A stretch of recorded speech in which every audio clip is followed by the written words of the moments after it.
श्री सच्चिदानंद सद्गुरु साईनाथ महाराज की जय। अध्याय 51 उपसंहार। अध्याय 51 पूर्ण हो चुका है और अब अंतिम अध्याय मूल ग्रंथ का 52वां अध्याय लिखा जा रहा है। इसमें हेमाड़ पंत ने अंतिम समालोचना की है और उसी प्रकार सूची लिखने का वचन दिया है जिस प्रकार की अन्य मराठी धार्मिक काव्य ग्रंथों में विषय की सूची अंत में लिखी जाती है। अभाग्यवश हेमाड़ पंत के कागज पत्रों की छानबीन करने पर भी वह सूची प्राप्त न हो सकी। तब बाबा के एक योग्य तथा धार्मिक भक्त ठाणे के अवकाश प्राप्त मामलतदार श्री बी देव ने उसे रचकर प्रस्तुत किया। पुस्तक के प्रारंभ में ही विषय सूची देने तथा प्रत्येक अध्याय में विषय का संकेत शीर्षक स्वरूप लिखना ही आधुनिक प्रथा है, इसलिए यहाँ अनुक्रमणिका नहीं दी जा रही है। अतः इस अध्याय को उपसंहार समझना ही उपयुक्त होगा। अभाग्यवश हेमाड़ पंत उस समय तक जीवित न रहे कि वे अपने लिखे हुए इस अध्याय की प्रति में संशोधन करके उसे छपवाने योग्य बनाते। सद्गुरु श्री साईं की महानता। हे साईं, मैं आपकी चरण वंदना कर आपसे शरण याचना करता हूँ, क्योंकि आप ही इस अखिल विश्व के एकमात्र आधार हैं। यदि ऐसी ही धारणा लेकर हम उनका भजन पूजन करें तो यह निश्चित है कि हमारी समस्त इच्छाएं शीघ्र पूर्ण होंगी और हमें अपने परम लक्ष्य की प्राप्ति हो जाएगी। आज निंदित विचारों के तट पर माया मोह के झंझावात से धैर्य रूपी समुद्र में तूफान उठ खड़ा हुआ है, जिसमें क्रोध और घृणा रूपी घड़ियाल तैरते हैं और अहम भाव एवं संदेह रूपी नाना संकल्प विकल्पों के भवों में निंदा, घृणा और ईर्ष्या रूपी अगणित मछलियां विहार कर रही हैं। यद्यपि यह समुद्र इतना भयानक है कि हमारे सद्गुरु साईं महाराज इसमें अगस्त्य स्वरूप ही है, इसलिए भक्तों को किंचित मात्र भी भयभीत होने की आवश्यकता नहीं है। हमारे सद्गुरु तो जहाज हैं और वे हमें कुशलतापूर्वक इस भयानक भव सागर से पार उतार देंगे। प्रार्थना। श्री सच्चिदानंद साईं महाराज को साष्टांग नमस्कार करके उनके चरण पकड़कर हम सब भक्तों के कल्याणार्थ उनसे प्रार्थना करते हैं कि हे साईं, हमारे मन की चंचलताओं और वासनाओं को दूर करो। हे प्रभु, तुम्हारे श्री चरणों के अतिरिक्त हम में किसी अन्य वस्तु की लालसा ना रहे।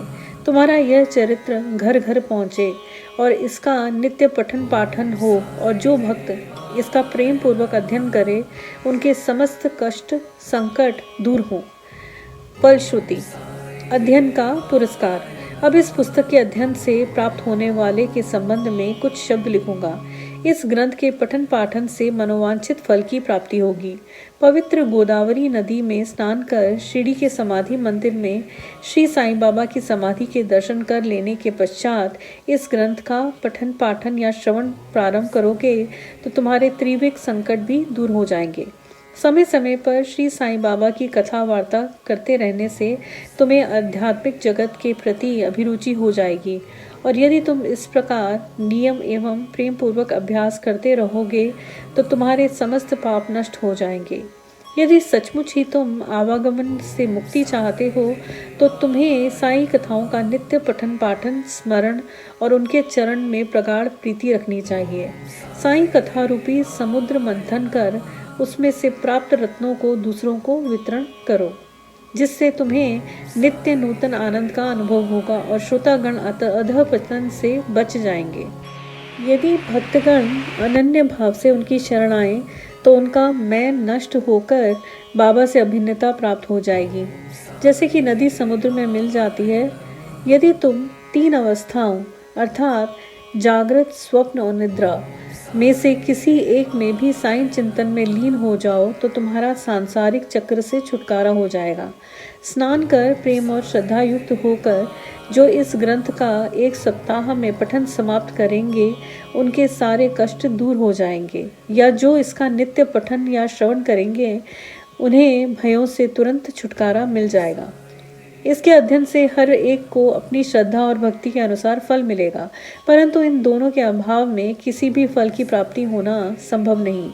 यदि तुम इस ग्रंथ का आदर पूर्वक पठन करोगे तो श्री साईं प्रसन्न होकर तुम्हें अज्ञान और दरिद्रता के पाश से मुक्त कर ज्ञान, धन और समृद्धि प्रदान करेंगे।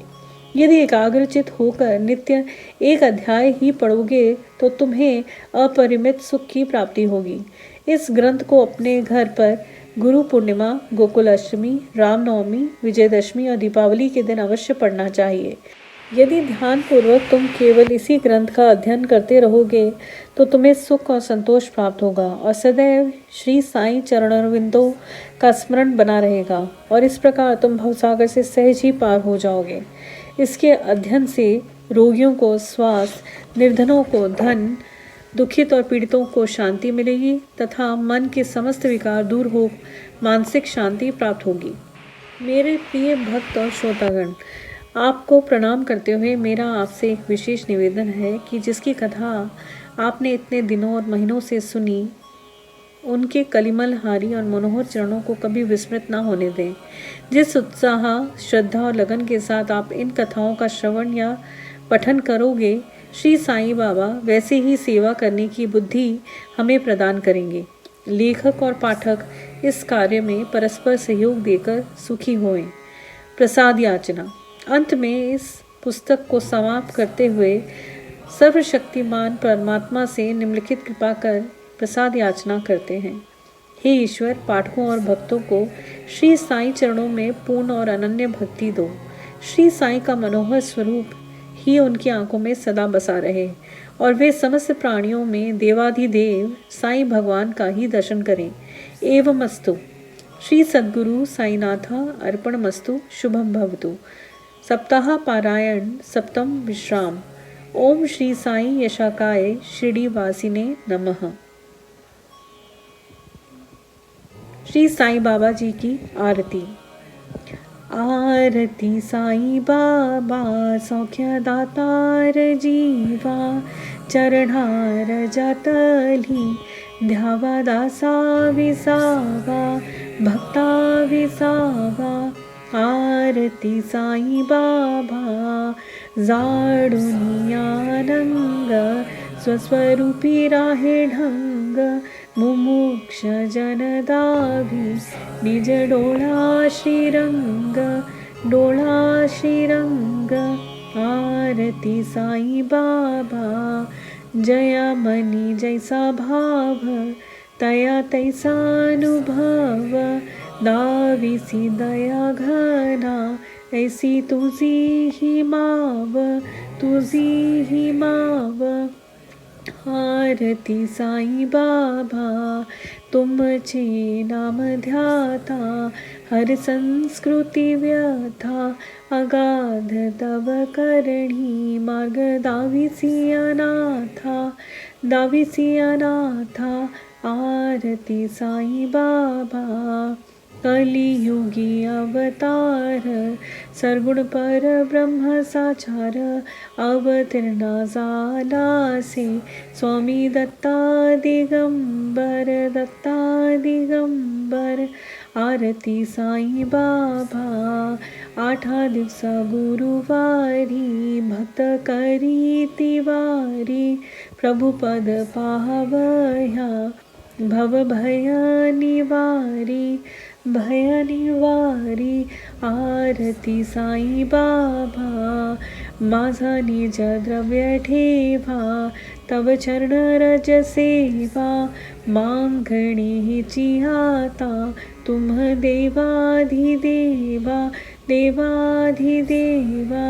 आरती साईं बाबा इच्छिता दीन चातक, निर्मल तोया निज सुख, पाजवे माधवाया सांभळ आपुली भाक, आपुली भाक। आरती साईं बाबा सौख्या दातार जीवा, चरणहार जातली ध्यावा दासा विसावा, भक्ता विसावा। आरती साईं बाबा। श्री सच्चिदानंद सद्गुरु साईनाथ महाराज की जय। ओम श्री साईं यशाकाय शिरडी वासिने नमः। ओम शांति शांति शांति।